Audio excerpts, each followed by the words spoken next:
그날 밤도 평소처럼 피곤에 절어 있었죠. 대리운전 부업으로 아내 학원비, 밀린 차량 수리비까지 벌어야 했거든요. 겨우 강남에서 콜을 잡고 낡은 휴대폰으로 아내에게 전화를 걸어 오늘도 늦을 것 같아 애들 잘 부탁해라고 말했죠. 그런데 손님은 강남 고급 술집에서 나오는 취한 젊은 여성이었어요. 비틀거리는 몸을 겨우 차에 태우고 그녀의 집으로 향하는데 목적지에 거의 다다랐을 때였죠. 갑자기 뒤에서 들려오는 그녀의 나지막한 한마디가 제 심장을 덜컥 내려앉게 만들었지 뭡니까? 평범했던 대리운전 기사의 밤이 도저히 상상할 수 없던 방향으로 흘러가기 시작한 겁니다. 대체 그 여자는 저에게 무슨 말을 건넨 걸까요? 고요한 밤, 도시의 불빛은 여전히 휘황찬란했지만 그 속에서 김대리의 하루는 유난히 길게만 느껴졌어요. 낡은 재킷을 여미고 콜대기 버튼을 누르는 그의 눈빛엔 피로가 역력했죠. 베테랑 대리운전 기사로 벌써 몇 년째 밤길을 달리고 있었지만 생활고는 좀처럼 나아질 기미가 없었거든요. 그의 투잡은 가족의 생계를 지탱하는 유일한 희망이었어요. 아이 학원비는 턱없이 부족했고 며칠 전 차량 수리비 견적서는 김대리의 머리를 더 복잡하게 만들었죠. 그는 한숨을 쉬며 휴대폰을 꺼내 아내에게 전화를 걸었습니다. 여보, 오늘 콜이 왜 이렇게 없지? 아이 학원비랑 차 수리비 어떡하나? 그의 목소리엔 걱정이 가득했어요. 그때였어요. 휴대폰 화면에 콜 잡힘 달림이 떴죠. 강남 한복판, 익숙한 술집 앞 김대리는 피곤함을 애써 뒤로하고 다시 시동을 걸었답니다. 어쩌면 오늘 밤 괜찮은 손님을 만날 수도 있다는 작은 기대감을 품고서요. 술집 앞에서 만난 손님은 그야말로 만취 상태의 젊은 여성이었어요. 몸을 제대로 가누지 못하고 비틀거리는 그녀를 보자 김대리는 순간 당황했지만 이내 베테랑의 노련함으로 침착하게 대응했죠. 조심스럽게 차 조수석에 그녀를 태우고 내비게이션에 주소를 입력하는 순간에도 그녀는 끊임없이 횡설수설하며 주정을 부렸어요. 알 수 없는 말을 중얼거리고 갑자기 몸을 숙여 토할 듯한 자세를 취하기도 했죠. 김대리는 속으로 한숨을 쉬면서도 프로페셔널한 태도를 잃지 않았습니다. 혹시라도 그녀가 다칠까, 차가 더러워질까 노심초사하며 운전에만 집중했어요. 연신 티슈를 건네고 물을 권하며 그녀를 진정시키려 애썼죠. 그 과정에서 그녀는 김대리가 아내와 통화하며 걱정했던 학원비와 차량 수리비 같은 단어를 어렴풋이 들었나 봐요. 갑자기 고개를 들고는 흐릿한 눈으로 김대리를 쳐다보며 이렇게 중얼거렸어요. 아저씨, 힘내세요.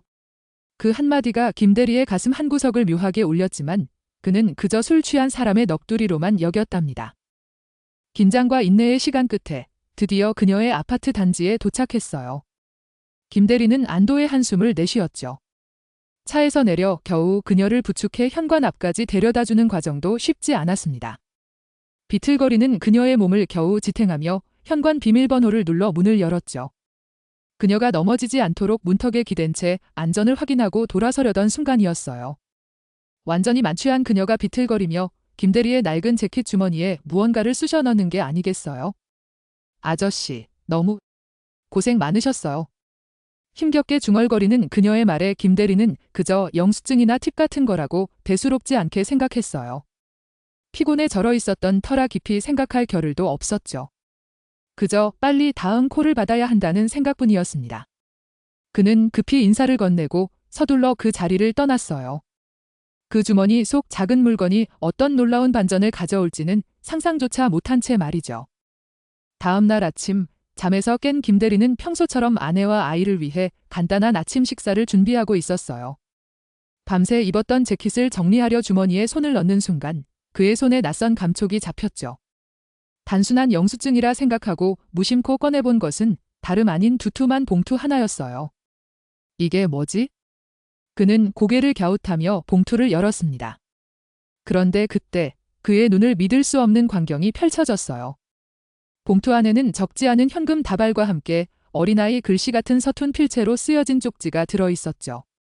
힘내세요. 아저씨라는 짧은 문구 아래엔 작은 스마일 이모티콘이 그려져 있었고요. 가장 충격적인 건 그 현금의 액수였어요. 어제 아내에게 말했던 밀린 차량 수리비와 거의 일치하는 금액이었습니다. 김대리의 심장이 쿵 하고 내려앉는 것 같았어요. 주머니 속 미스터리한 발견은 그의 평범한 아침을 완전히 뒤흔들어 놓았답니다.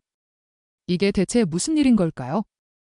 김대리는 그 자리에서 굳은 채 봉투를 든 손을 바들바들 떨었어요. 혼란스러운 감정이 그의 머릿속을 스쳐 지나갔습니다. 이게 대체 무슨 상황이지? 몰카인가? 아니면 어젯밤 그 손님이 실수로 두고 간 돈인가? 온갖 불안한 생각들이 꼬리를 물었죠. 그는 다시 쪽지의 글씨와 현금 다발을 번갈아 보며 고민에 빠졌어요.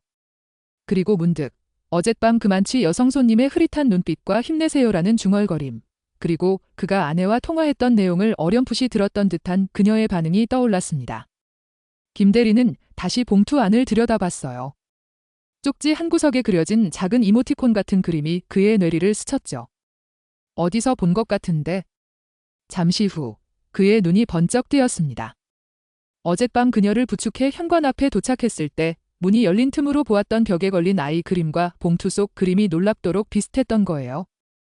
그 순간 김대리는 깨달았어요. 이 모든 것이 자신의 고단함을 위로하고 몰래 도와주기 위한 그녀의 진심 어린 선물이었다는 것을요. 김대리는 한동안 봉투를 든 채 멍하니 서 있었어요. 그의 얼굴에는 복잡한 감정들이 뒤섞여 스쳐 지나갔습니다. 처음엔 믿기지 않는 충격과 당황스러움이었지만 이내 가슴 깊은 곳에서부터 뜨거운 감사함과 뭉클함이 물밀듯이 밀려왔죠. 이름도 모르는 만취 손님의 뜻밖의 온정은 메마르고 지쳐있던 그의 마음에 단비처럼 내렸어요. 그는 손에 들린 봉투를 조심스럽게 매만졌습니다. 이 돈으로 당장 급했던 차량 수리비를 해결하고 한동안 그의 어깨를 짓누르던 생활의 무게를 잠시나마 내려놓을 수 있게 되었어요. 그야말로 예상 밖의 기적이었죠. 대리운전 기사로서 고단한 삶을 살아가면서도 이렇게 따뜻한 인간미를 느끼게 되다니요. 김대리는 이 세상에 아직 온정이 남아있다는 사실에 깊은 감동을 받았고 다시금 힘을 낼 용기를 얻었습니다. 그의 얼굴에 작은 미소가 번졌어요. 그 미소는 단순한 기쁨을 넘어선 희망과 감사가 가득 담긴 진심 어린 미소였답니다. 그는 이제 새로운 마음으로 다시 밤길을 달릴 수 있을 것 같았어요.